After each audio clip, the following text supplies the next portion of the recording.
Welcome to the newsroom. I'm Rick Moore, MSONEWSports, and we are joined by Salem News reporters Paul Leighton and Dustin Luca. And guys, welcome. This is a thrill for me to be able to talk to you guys. Really appreciate your stopping by. Thank you, Rick. Happy to come by. Thank you for having us.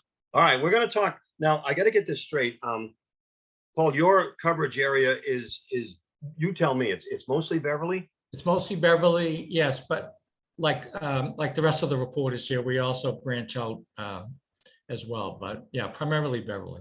Okay, and Dustin, yours is Salem. Yeah, generally Salem. Wherever we have a need, to kind of cover something. Like right now, I'm also covering elections in Marblehead and Swampscott. Stuff like that. So it's kind of, sometimes we'll pop over to Ipswich. Paul's been doing a lot of coverage over there or something like that. So it's just wherever there's a need. And at some point, I got to bring you in, Dustin, on your coverage with the Salem schools and stuff, because so much is happening there. But we have other sort of more high interest topical stuff to talk about, I guess, at the moment. And Paul, I want to start off with you. We were going to record this a little bit earlier today, but you had to go cover a news conference. So maybe you can bring us up to speed on that. Sure, Rick. Yeah, this has to do with the North Shore Birth Center in Beverly. It's owned by Beverly Hospital, which is owned by Beth Israel Lahey Health. Back in May, the hospital announced it was going to close the birth center as of September. They've since postponed that for 90 days, but there's been a lot of resistance to this closing. A group has formed to try to keep it open. A lot of elected officials have spoken out against the closing, including Senators Warren and Markey and Congressman Moulton. So this morning, the group, the Campaign to Save the North Shore Birth Center, they held a press conference right outside the entrance to Beverly Hospital. The birth center is a freestanding building actually on the campus of Beverly Hospital, and they have midwives and they help women with low-risk pregnancies give birth through the use of a midwife. They can have water births, and so that's what the North Shore Birth Center does. It's been around for 40 years. So today, the group had patients of the birth center, former patients now, talk about really blasted hospital officials, saying that they've been forced to find alternative care with the upcoming closing of the birth center. They said they've gotten no assistance from the hospital in doing so. There was no other freestanding birth center in Eastern Massachusetts. The nearest one is in the Berkshires or Western Massachusetts. So, I mean, they're obviously, you can give birth in the hospital and go to, OBGYN practices, but there was nothing else. Their point is there was nothing else like the birth center. And so these are women who are in the middle of their pregnancies and they've been forced to find other options. Yeah, and didn't you write also that a couple of people you interviewed, when they heard the center was first closing, they had to go get alternate care. And then when they tried to come back to the birth center for its temporary reopening, if that's the case, they couldn't get back in. Yes, no, that's a great point, Rick. And was the point that they made today. So the hospital said a few weeks ago, well, we're going to postpone it for 90 days, but we're not going to reinstate any of the patients. And these women left because they had to. If they were due to give birth after the scheduled September 8th closing, they had to find somewhere else, obviously. So it's not like they wanted to leave. So they left. Then the hospital announced it's going to stay open for another 90 days, but we're not going to accept them back. The hospital's point, they've said all along, is it's a staffing issue. They don't have enough midwives to run the place and to treat all the patients. They acknowledge there was a good demand for their services, but they're saying that there's a nationwide, shortage of hospital workers, and in this particular case, that they're having trouble, hiring midwives. The union for the hospital said they had just negotiated a new contract that would give midwives up to a 27% raise, which presumably would have helped to recruit new midwives. But 8 days later is when the hospital made the announcement. So they were also sort of suspicious of that timing of granting a raise and then a week later announcing the closing. What's the next step, Paul?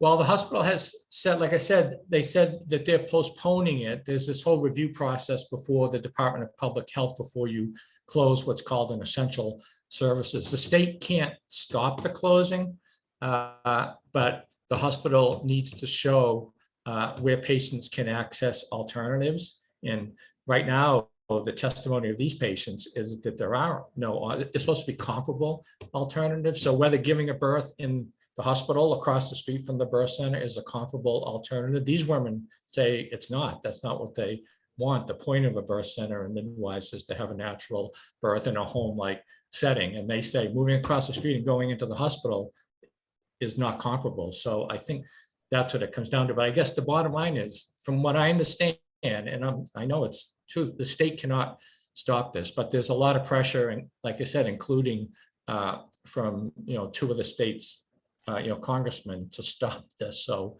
we'll see what happens. And your reporting with that will be in the Salem News on Friday? Yes.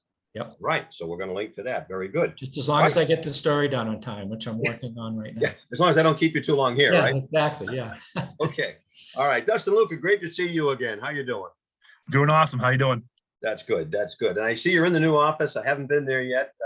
I could roll out of bed and go to the old office. Now we'd have to go all the way to Danvers. But Dustin, you've been covering something that I have been lapsed on. I used to interview Salem Mayor Kim Driscoll once a month, and I haven't done that in a long time. COVID kind of, put the pin in that balloon. But she's running for lieutenant governor, and man, you got to bring me up to date on what's going on.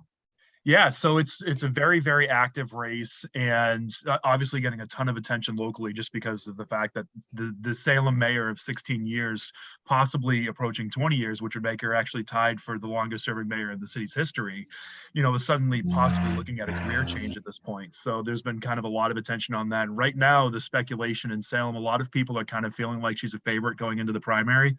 But a lot of people are saying one of her opponents are also a very big favorite going in because he's pulling from other areas in ways that she's not. But one of the things that's kind of being talked about locally is what happens if the mayor actually wins the primary, goes on to get the Democratic ticket, and then wins, I think a lot of people are presuming, with Maura Healey. And what everybody's kind of talking about is, if the mayor is all of a sudden not going to be the mayor in 2023, who becomes the mayor?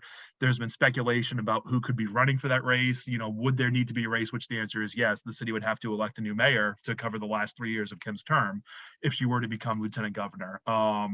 And there's been some chatter from people who have previously been against her administration that I've heard, there could be this person running, could be that person running.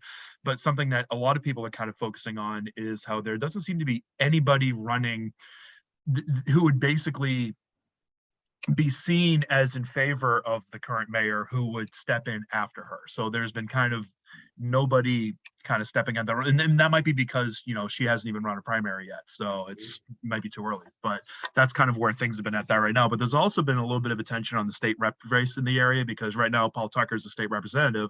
He's running for district attorney, and then the race in that one is actually between 3 Salem residents, one of which is on the school committee, one of which is a city councilor. So there's been all kinds of focus on the way that these state level races are kind of impacting and kind of seeping the way into local politics, and how they'll shape local politics in 2023. You're going to have a lot of late nights coming up, I think. Yep. Did I hear you say correctly that if Mayor Driscoll does become lieutenant governor, it would have to be a special election for mayor? Yeah. So the way it basically works is, when you look at the mayor's term, and there's like a fiction project that I've been working on that I kind of very loosely was like, hey, how would it work in Salem if this certain thing happened? So I actually had to look into the rules of how you replace a mayor. And so the way it's set up under the city's charter, we have a 4-year term. If the vacancy takes place in the final year of that 4 years, then the city council can appoint somebody within 30, and if they don't do so within 30 days, the city council president becomes mayor. And if it's outside of that final year, then the city just holds a new special election. So they would have to do that for the mayor's seat. And if there is a vacancy on the city council or the school committee, I believe it's handled the same way, where they would hold a special election for those seats currently occupied by Domingo Dominguez on city council or Manny Cruz on school committee. Wow. It sounds rather fluid. Yeah, there's a lot going on. Absolutely. And all of that. That's cool. Well, see, you got to read the Salem News. If you can't get the hard copy edition, you got to go online. All right, let's go back to Paul Leighton. Paul, very interesting headline. I think it is today in today's paper about a cold case. Yeah, this is quite a story. We got an email yesterday morning from the Essex District Attorney's Office saying that they were going to have a press conference at, I think it was 11 o'clock yesterday, but they announced the indictment of a man who's charged in the murder of a Salem State student back in 1986. So this is one of these cold cases, you know, that had happened nearly 40 years ago. The young woman's name was Claire Gravel. She was 20 years old. She was a sophomore at Salem State College from North Andover. And she went missing one night back in 1986. Her body was discovered in the woods off of Route 128 in Beverly. The medical examiner had determined she had been strangled to death. And the case went unsolved until, until yesterday. So the district attorney, Jonathan Blodgett, said at the press conference that they got some new evidence a few years ago. He said he couldn't offer specifics, that this will come out in court eventually. And it had to do with the victim's, clothing too. Somebody asked if it was DNA, and he said he didn't say that, but I think it might be he had, that all might come out at the court. So we don't know specifically what helped to break this case, but it led to the indictment of this guy called John Carey, who is a Gloucester native, a Gloucester High School graduate. He's now 63 years old. He's serving 20 years in prison. He's in Concord now for the attempted murder of a Hamilton woman in 2007. So that's the story. It's that, these things are pretty emotional. Claire Gravel, the victims, her family didn't want her to speak, which is understandable. They weren't at the press conference. Jill Harmasinski, one of my colleagues who works up at the Eagle Tribune, talked to some childhood friends of Claire's and got comments about her and how they were, gratified to see that there was, some type of closure on this finally after 36 years. Give me some inside information, if you would, please, on how a reporter follows up on this, because, you have a press conference, the DA kind of teases you with it, but then what's the next step? Is there a court hearing and things like that? Yes. No, Rick, yeah, there is, Rick. There's going to be an arraignment in court, and we've been told it's going to be still like a month away. And that's when the details will come out. In the meantime, there aren't a lot of details. You can, in fact, I went to the courthouse after the press conference. It's just down the street, and you get a copy of the arraignment, which is literally one page. Our court reporter, Julie Manganis, who's been doing it for years and who is a great court reporter and knows all the ins and outs of this, is on vacation. So she really the court is, and I've been around a long time, but don't cover the courts on a regular basis, basically when Julie's on vacation. And it is, it can be tricky to navigate. But anyway, the bottom line is, yes, in another month or so, we'll get more details. But as far as I know, in the meantime, there's going to be no more public information on. Well, thanks for telling me about that, because I didn't understand how all that works. And that's one good thing about being able to talk to you face to face, is to find out some of your little secrets. I know you're not going to give everything away. I get that. I'm not asking for that. All right, let's go back Just to don't tell them about the elves that write our stories for us. Yeah, exactly. that's right. You sprinkle a little pixie dust around at night and hope for the best in the morning. Okay. Let's go back to Salem, Dustin. It's never too early to talk about haunted happenings. No, and to be perfectly honest, August is when we should be talking about it anyway, September especially so. So the big thing in Salem right now when it comes to Halloween is parking, which I feel like is something that I can say every single year, but for every year that it happens, there's something different that comes forward. And this year, there's a really dramatic issue that has suddenly played out that's turning into a property rights discussion throughout the entire city. So basically, every year, a lot of people come to Salem without making any kind of plans whatsoever. And they're like, I don't know where to drive. There's a million cars here that have all done exactly the same thing, and they all compete for parking.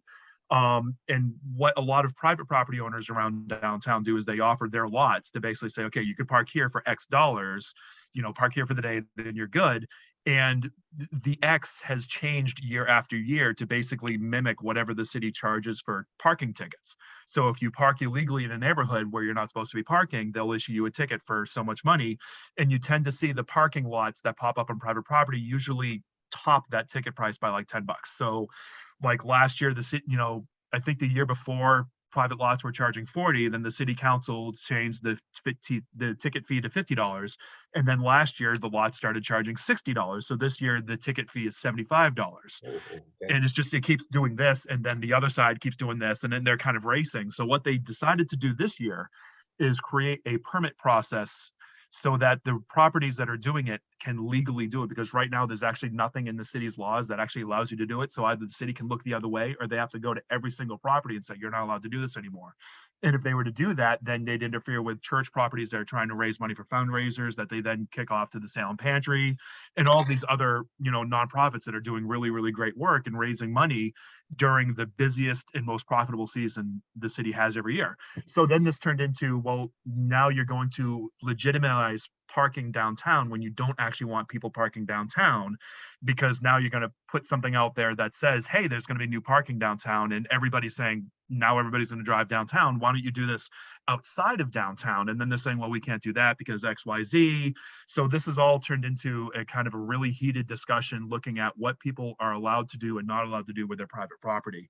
And it had one fairly lengthy public meeting a couple of weeks ago, and it's going to have a second or third, I'm not sure where it is in the process, but it's going to be on Wednesday this coming week. I think it's 7:00. I know if you go to salem.com/calendar, which is the city's calendar for meetings, it lists it on August 31st. So the overview on this, is it the city council's purview, or who runs the show?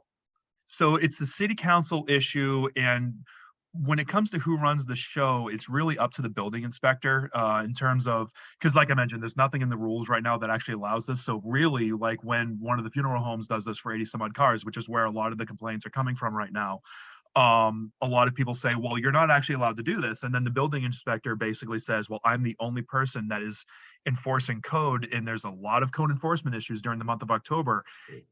This guy's not going to go around and start going after properties for parking issues when there's other, realistically more important issues that he needs to tackle. So with this change, they would actually be allowing the police department to basically start shutting these things down if somebody gets the permit and then breaks the rules, because that's the whole idea, is you get everybody to get a permit and then they actually have to stick to the rules. And that's just parking, and there's so much more to cover. That's just parking. Yeah. Oh man, you're gonna have fun with that too. Mhm. Well, let's change the subject here a little bit. We'll go back to Paul, and let's talk water. Water, yeah, it's a good subject, Rick, as we're in the middle of our drought. And so basic story is that there's been a task force led by Senator Bruce Tarr of Gloucester, Brad Hill from Ipswich, used to be involved in it too when he was in office. Anyway, to try to resolve this problem of the communities in this area who get their water from the Ipswich River, which supplies, the drinking water to 30 plus, communities in the area, I think it is. And, the river has been in trouble for years. It's been named a couple of times. It's been named to the country's top 10 most endangered rivers. And when we get in a drought like this, that all just comes to the fore again. But anyway, this task force, what they're doing, they're about to hire somebody, consultant, to study where else these communities can get water from other than the Ipswich River, which is pretty much maxed out, each year. And I spoke with Wayne Castingway of the Ipswich River Watershed Association, an advocacy group, and he said the possibilities are to hook up to the MWRA, the Massachusetts Water Resources Association, buy water from them, or there's some land in, I believe it's in Topsfield, that could be a reservoir that's actually owned by what's called the Salem Beverly Water Supply Board, that could be built out and used to store water there to try to help resolve the problem. And then this interim step too, I wrote about the other day, where some of the smaller towns looked into how they could tie their water system together, build new pipes and connections and share water. That wouldn't solve the problem of they would still be drawing from the Ipswich River or from the wells that are fed by the Ipswich River, but it would enable them to sort of balance off their needs and help the problem a little bit. So to me, it's all like very complicated, but I know if you've been reading about droughts around the country and around the world, and with climate change, and they say all the future wars are going to be fought over water, when we run out. So hopefully it's not to that point yet on the North Shore, but the bottom line big story is these communities on the North Shore are working together, and there's been a history on the North Shore. Communities have not always had a regional approach to things as much, traditionally each city and town take care of themselves, but this is obviously water, what's more of a regional